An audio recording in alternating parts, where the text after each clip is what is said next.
Good morning, everyone. Good afternoon. Good evening from wherever part of the world you are. This is Atul Varma. I am the founder and managing director for Bazaar Accounting and Management Advisors.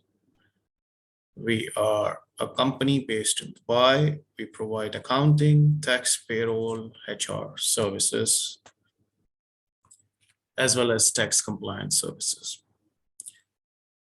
We have multinational companies as our clients based out of Europe, Russia, America, and Asia Pacific regions.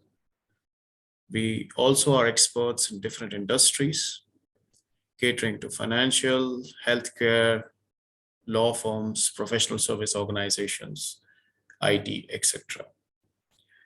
We are a team of individuals carrying extensive experience and knowledge about the local market. We have experience of working earlier with large consulting firms such as Deloitte, KPMG, Grant Thornton, etc.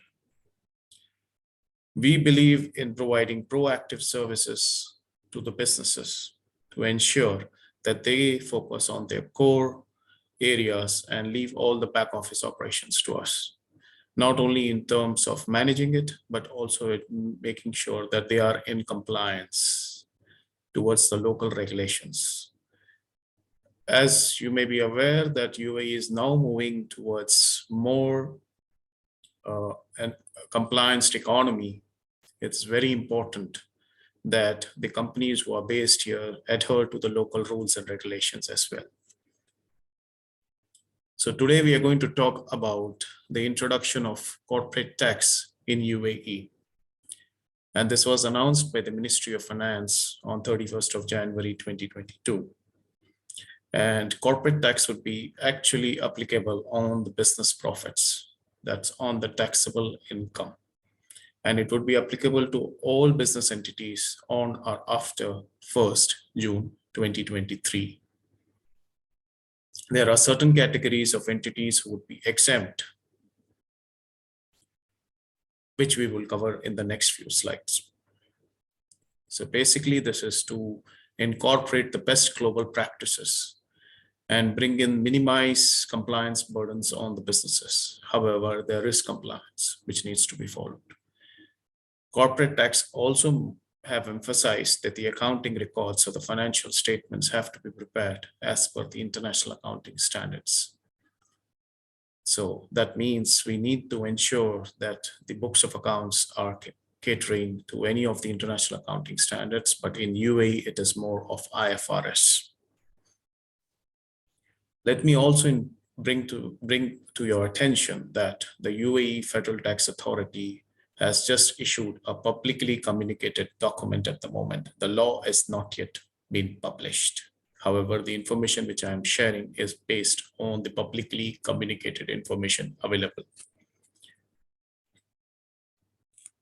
Going to the next slide, the effective date, as I mentioned, would be for financial years starting on or after 1st June 2023.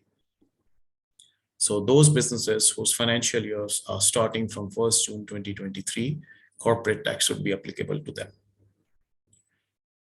But as we know, most of the businesses in the UAE have 31st December as the year end.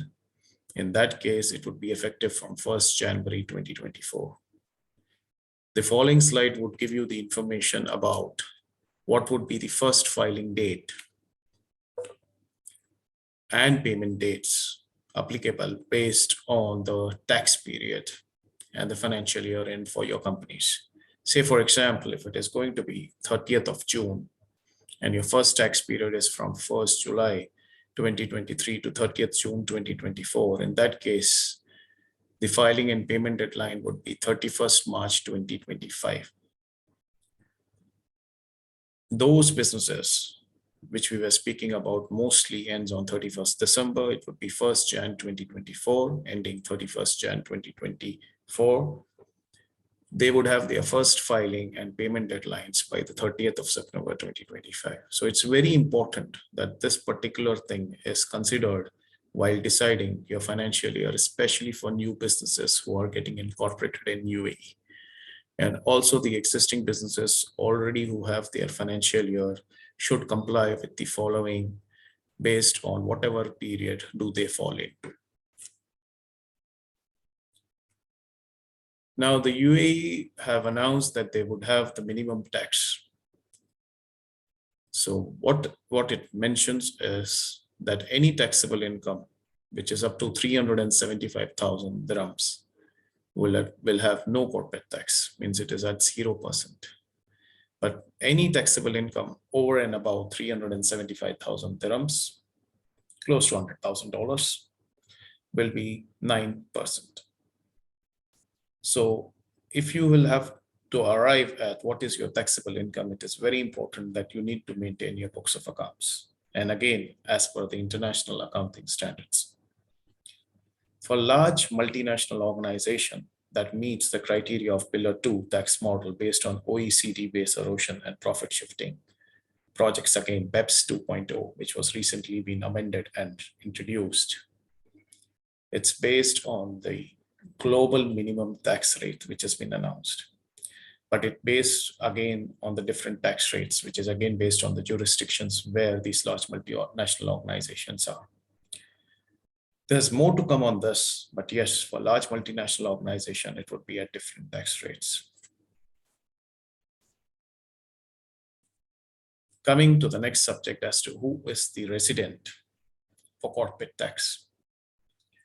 Any legal person incorporated in UAE or a natural person who is engaged in the business activity, either in name or unincorporated partnership, which I will explain in the next slide, or a foreign company whose business is controlled and managed by UAE, where the decisions are made by the directors. We say it as the place of effective management, in short, POEM. So all these categories would fall under the definition of resident for corporate tax purposes. Now coming to the next slide, which defines as to what are exempted and taxable persons. So as you can see in my screen, we have three categories: natural persons, legal persons, and exempted persons. In case of natural persons, the categories includes sole proprietorships, sole establishments, and any individuals who have unincorporated partnerships that conducts business in UAE. For examples, there may be businesses here, for example, like commission agents. So they are doing business here, but they do not have a legal entity here. So they would also fall under the purview of natural persons. Again, there may be individuals who are working towards charity organizations. So these are all the natural persons who fall under unincorporated partnerships. It's very difficult to trace them, but yes, they will also be under the purview of corporate taxation. Now, legal persons would be limited liability companies, which is the most commonly used form in this part of the world. Private shareholding companies, public joint stock companies, and any other entities for companies which are established under the law. And also the foreign companies who are having the holding companies and headquarters out based in the UAE. And again, the foreign entities who have their income through UAE sourced income. Now, who are exempt persons? Exempt persons are the federal and Emirates government offices, wholly owned government UAE companies,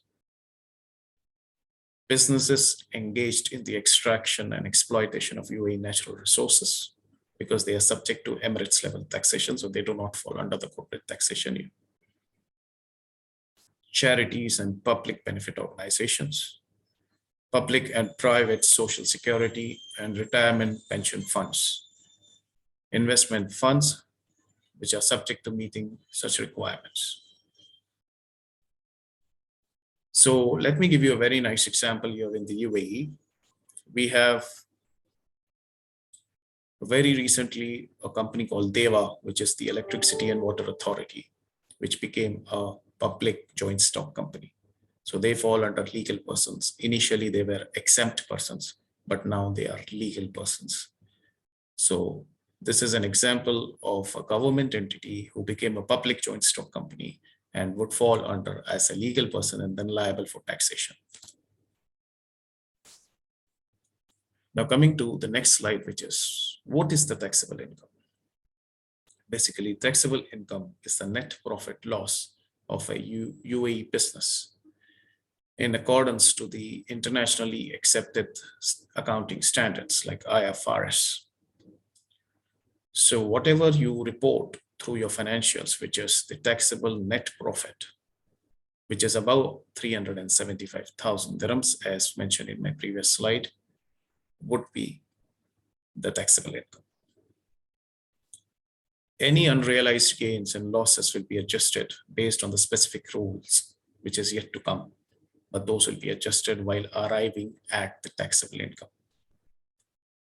Where the business is under loss, there is no UAE corporate tax would be payable, and losses are allowed to be carried forward to offset the taxable income in the subsequent financial period, only from the time a particular entity becomes a taxable person. So it is from the first time when they actually pay their taxes on the income they generate. And after the following years, if they get into any kind of losses, then the future years after that, they have the provision to adjust those losses. However, if there are any losses prior to the introduction of corporate tax, that cannot be adjusted. So this is a very important point to be noted. So again, coming up, what is a taxable income for a UAE resident? So they will be taxable on their worldwide income, which for a natural person will be limited to the income earned from the business activities carried in the UAE. There are certain incomes which are exempted, including income from foreign branches and qualifying foreign shareholdings, which we will explain in the next slide. Or where an income is earned from an abroad is not, where income earned from abroad is not exempt, income taxes paid in the foreign jurisdiction can be taken as a credit against the corporate tax payable in UAE on the relevant income to prevent double taxation. So what it means is that if you are earning any income in abroad and it is not exempt, then it can be taken as a credit against the corporate tax which is payable in the UAE. So that's a very important while deciding on what would be the taxable income. Is the income earned by non-residents taxable? Yes, it is, based on the below, which is the income earned by non-resident will be subject to UAE corporate tax. Is income from their permanent establishments in UAE or from the UAE sourced income. So if they have a permanent establishment here in UAE, any non-residents, they are also subject to tax. Coming to the next most important slide, which is the exempted income. So what categories of incomes are exempted from corporate tax?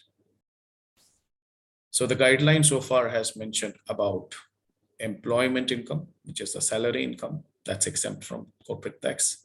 Income from real estate is exempt from corporate tax. Income from savings and investment returns is also exempt. Any income earned by individuals in their personal capacity that is not attributable to the UAE trade or business. In their personal capacity is also exempt. There will be more details which will be coming on this.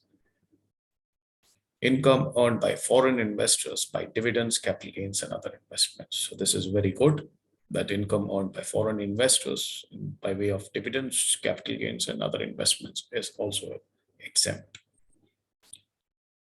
So income earned by UAE company from operations conducted outside the UAE through foreign subsidiaries and branches. So this is very important, but yes, you need to keep a track about what are those incomes which you are earning outside the UAE through these foreign branches and foreign subsidiaries. Then any domestic dividend earned by the UAE companies are also exempt. Then income earned by non-residents from operating or leasing aircrafts or ships used in international transportation, provided the same tax treatment is granted to a UAE business in the relevant foreign jurisdiction and is reciprocity principle. So it means that basically if there is any businesses who are operating leasing of aircrafts or ships for international transportations, like the airlines, if they lease, and if they are getting any benefit of tax treatments for them in the foreign jurisdiction, then they are also eligible for exempt in the UAE. Then dividends paid by foreign companies and capital gains from the sale of share in both UAE and foreign company will also be exempt from corporate tax, but they come up with two conditions which have to be met. The most important condition is the UAE shareholding company must have at least 5% of the share in the subsidiary company. So that's very important, 5% shareholding. So that has to be proved that the UAE shareholding companies has at least 5% ownership in the subsidiary company. The other important thing is, despite benefiting from the 0% corporate tax, capital gains on the disposal of shares in any free zone company will be exempt from corporate tax, where the free zone company is a holding company and subsequently its income is derived from shareholding in subsidiary companies that meet the participation conditions discussed above, which is 5%. So if these two conditions are met, then dividend paid by foreign companies and capital gains from the sale of shares in both UAE and foreign companies would be exempt from corporate tax. Now coming, whether all expenses are deductible for corporate tax. As of now, the information which has been provided based on public documents, all the expenses are generally deductible where they are incurred to generate taxable income. So for example, the deductible expenses and non-deductible expenses so far which has been mentioned are as below. There is a limit for the interest capping rule. The net interest expenses is limited to 30% of EBITDA, which is earnings before interest, taxes, depreciation, and amortization. So there is a cap, is limited to 30% of this amount. So whatever is your EBITDA, it is maximum of 30%. So anything which you are spending more than this, it would be capped to that limit. And then 50% of the expenditure incurred to entertain customers, shareholders, suppliers, guests, business partners, etc. So you can only deduct 50%. So, but for that, you need to keep a record of how much you've spent and how much is allowed. What are the expenses which are not allowed to be deducted are as below. Administrative fines and penalties, any recoverable value-added tax, any donation paid to an organization that is not approved for charity and public benefit organization, and any related party payments made to a free zone person that is taxed at 0% on the receipt of income. So that's very important, and that's very, very critical because it links to transfer pricing. It links to the benefit you would take just by having a company which is in the free zone because it is under 0%. So here what happens is it's a non-deductible expenses, but then we will have to also look into the transfer pricing aspect, which is going to be coming up. Next important point is the foreign tax credits. So the UAE residents will be subject to the corporate tax for their worldwide incomes, which includes the foreign sourced income as well. Now, to avoid double taxation, the UAE regime will allow a credit for the tax paid in the foreign countries against the UAE CT liabilities on the foreign sourced income that has not been otherwise exempted. This is known as foreign tax credit. So there is a limitation for this. The maximum foreign tax credit available will be lower of the two, the amount of tax paid in that foreign country or the UAE corporate tax payable on the foreign sourced income. So it is the lower of the two. So that's very important that this information, and if there is any taxes deducted, to be considered while arriving at what is the maximum foreign tax credit which is available. The next important point is the UAE tax losses. Now, this is where I mentioned earlier also to you.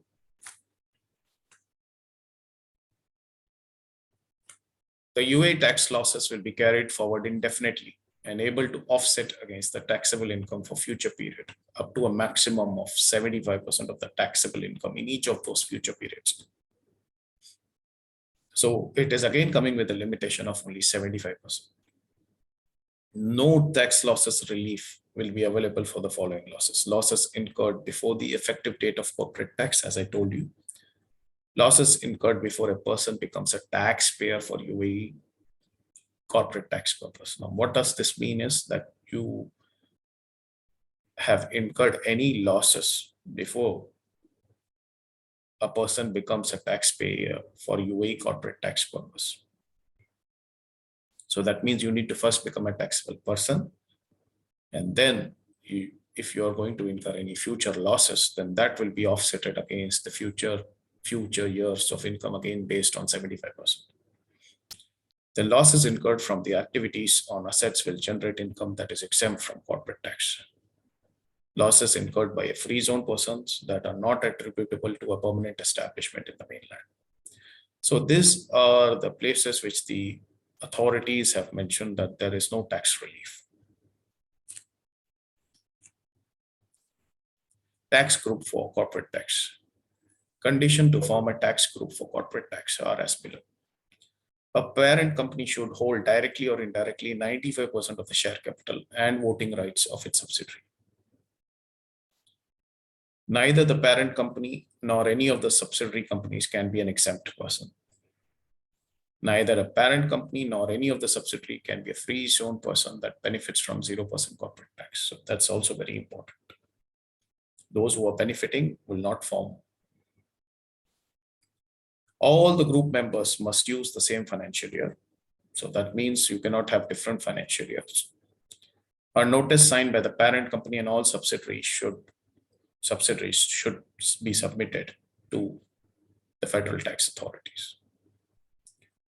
So these are the criteria or conditions for you to form a tax group.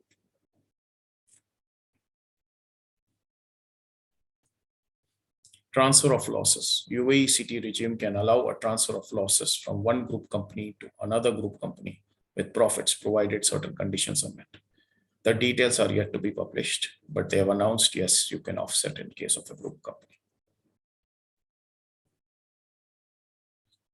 We are just giving a little bit overview on the transfer pricing subject because it's a very important subject, especially because you would have a lot of group companies who would be doing businesses within each other, and there would be related parties and connected parties.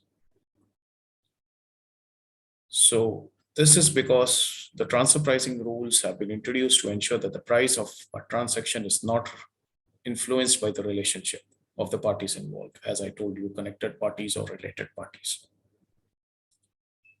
So what the UAE government would apply is the same arm's length principle, which has been applied globally. And there are a lot of databases where you can actually get the information of how to arrive at an arm's length principle. We have few in India, we have few in Europe, US already. So we are waiting to see what would be accepted in the UAE.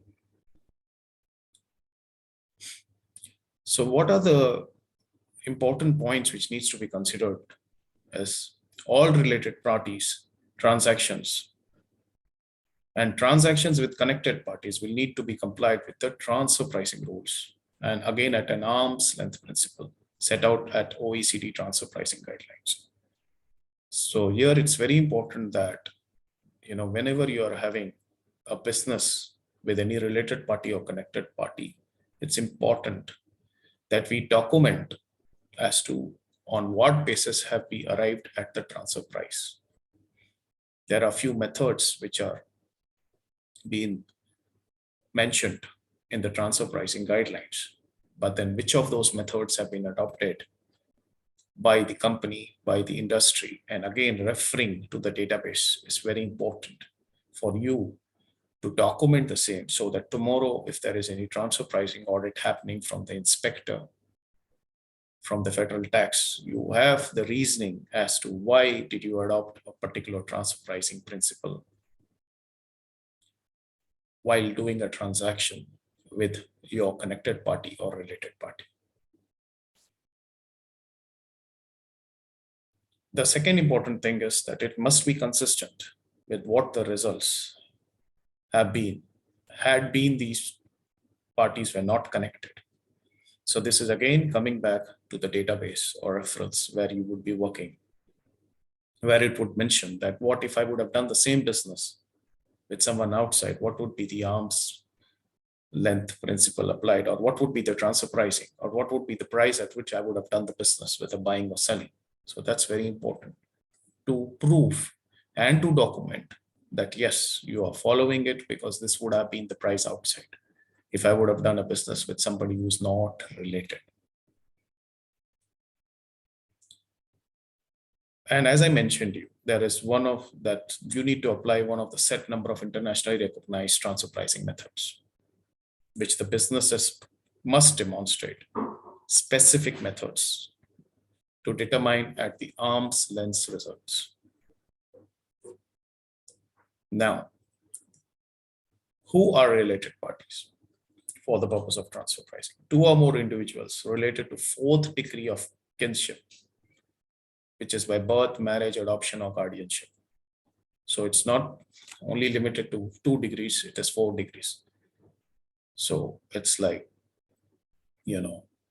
son, grandson, great-grandson, father, great-grandfather, grandfather, etc. So that's the 4 degrees. Wife's relatives. So you have some kind of a relationship. They are related parties. And any individuals who own 50% or greater shares or controls in illegal entities are also related parties. Again, that is in case of individuals. The same thing applies for legal entities together who directly or indirectly own 50% or greater shares are again related parties. 2 or more legal entities directly or indirectly own 50% of the shares are also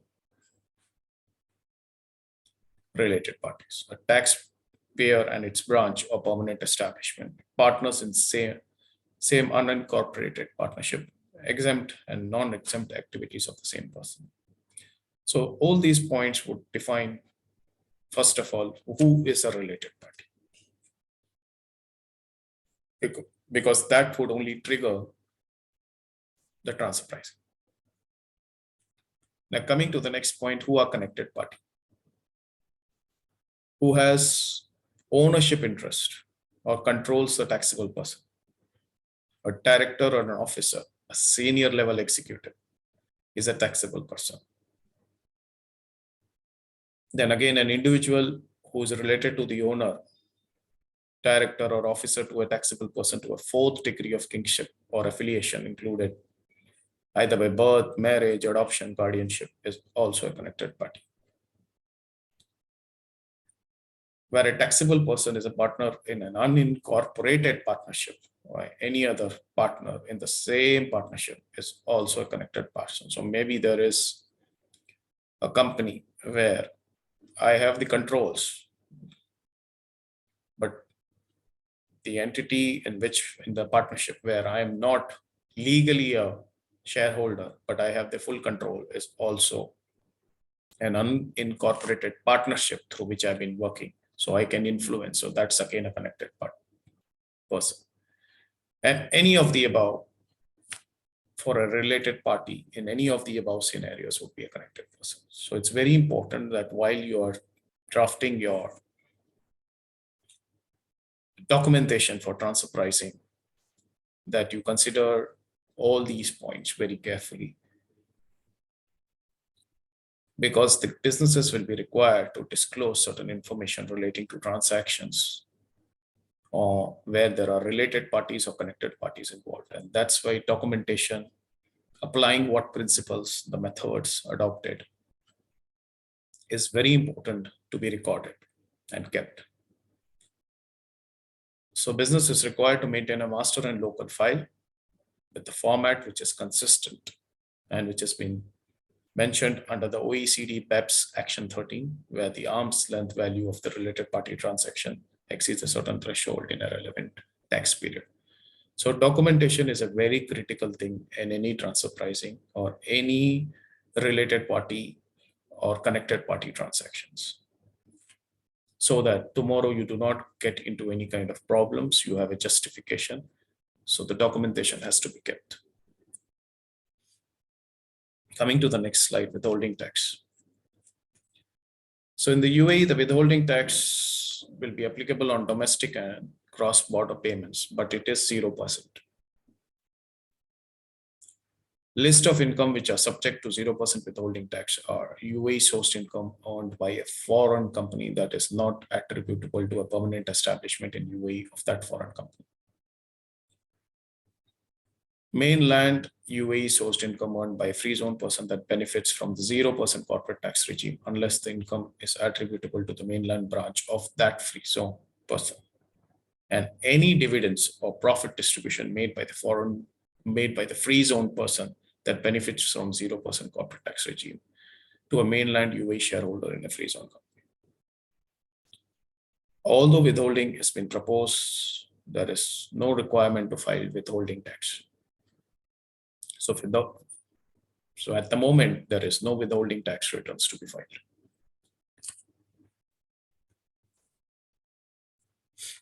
Coming to the next process of how the registration and deregistration would happen for corporate tax purposes are: the businesses who would be subject to corporate tax will need to obtain a tax registration number within a prescribed period. And also the FTA has mentioned that they can automatically register a business for corporate tax person if the person does not voluntarily agree to do. This is in case of a registration. And then what happens in case of deregistration? Where a business ceases to be subject to corporate tax, maybe due to liquidation, maybe due to re-registration, maybe due to cessation, etc. It will need to apply to the FTA to deregister for corporate tax purpose within 3 months from the date of cessation. The Federal Tax Authority will deregister a person if it is satisfied that the person has filed all the corporate tax and they have settled all the liabilities and penalties up to the date of cessation. Where a person does not apply for deregistration within the limited time or comply with the payment, the FTA may deregister the person based on the available information.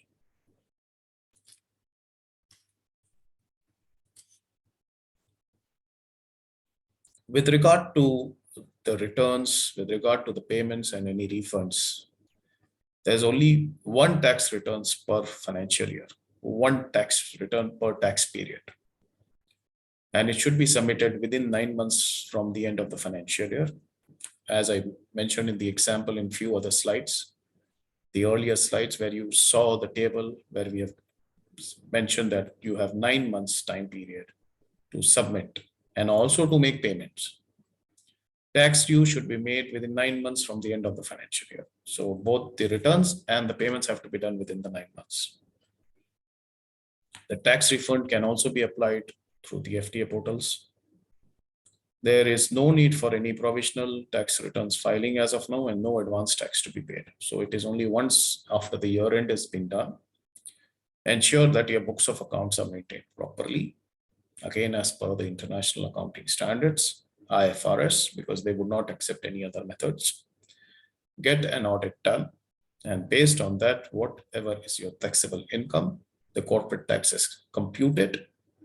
Again, considering what is deductible, what is not deductible, how is the transfer pricing case has been done in terms of related party or connected party. And then we arrive at what would be the taxable income and then what is the tax liability due to the authorities. So that's very, very important because you only have one chance to file your returns. So when you file your returns, you have to be accurate. So what are the documents which is required for the businesses to keep? The businesses will be required to maintain all financial information and all records that explain the basis on which the corporate tax returns have been prepared and submitted to the FD. So you need to have a proper records maintained as to on what basis have you arrived, right from accounting to the audit to the tax amount paid. And again, all documents are required to be kept for a period of 5 years. Just like VAT. So we're expecting it similar to that. So the initial announcement is 5 years. We're hoping it should be the same, or maybe more or less around that period. Coming to the next point, is the financial statements required to be audited? Yes, it has to be audited. And it would comply to the local company laws and regulations. Now, in terms of free zone, also any person, any company, any legal entity should also have an audited financial statements if they need to benefit from the 0% corporate tax regime. So this is very important. An audit has to happen.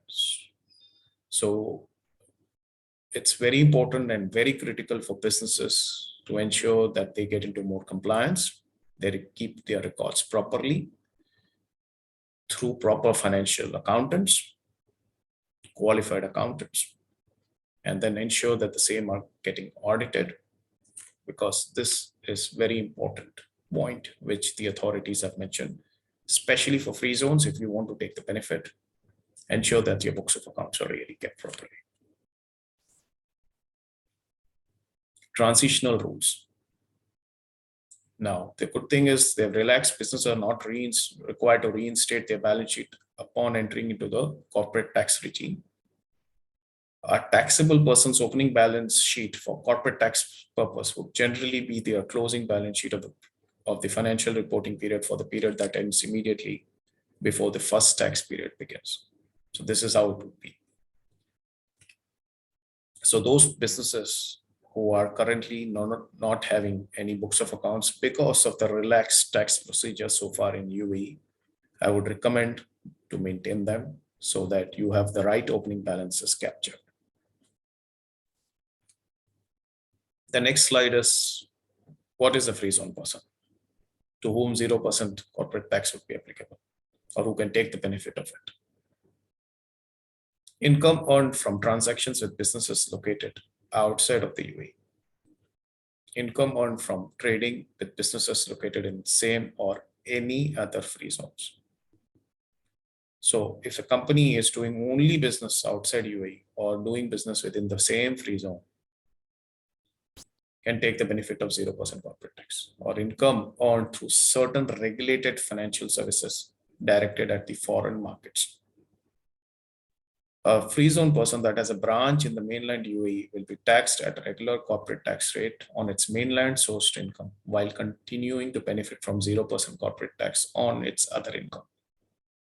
So if you're going to do any business with the mainland sourced income, that is taxable, but then it also is very important that you differentiate what you have in what income have you earned from free zone through transactions outside UAE or through transactions within the free zones, and compared to what have you done or the income which you have sourced from mainland companies. So it's very important that you differentiate this, you maintain your books, you allocate your overheads accordingly. It's not something simple, because you need to be ensuring that you might have common overheads to cater to both the businesses. So it's very important that these are properly documented, recorded. Again, where a free zone person transacts with the UAE mainland but does not have a mainland branch, the free zone person can continue to benefit from the 0% corporate tax rate if its income from mainland is limited to a passive income, which includes interest, royalties, dividends, capital gains. So only in those cases, it's fine. But then if you're actually getting any other business, but it is taxable. But again, to have passive incomes, you need to records and maintain all the books of accounts properly and get the audit done.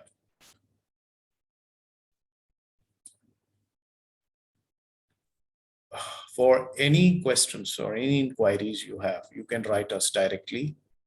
We'll be happy to also have a 1 hour session with you all to explain further about corporate tax, specifically for your industry. You could either reach me, myself, Atul Varma, my mobile number or an email ID mentioned, or you could reach Mahaboob. He works with me. Our contact details are mentioned. And I hope this session was interesting. It gave you an overview and insight about what corporate tax is. And we'll be happy to answer any of your further questions. Be free to reach us for any further information or inquiries you have at the below email IDs. Thank you. I wish you all a very nice day ahead.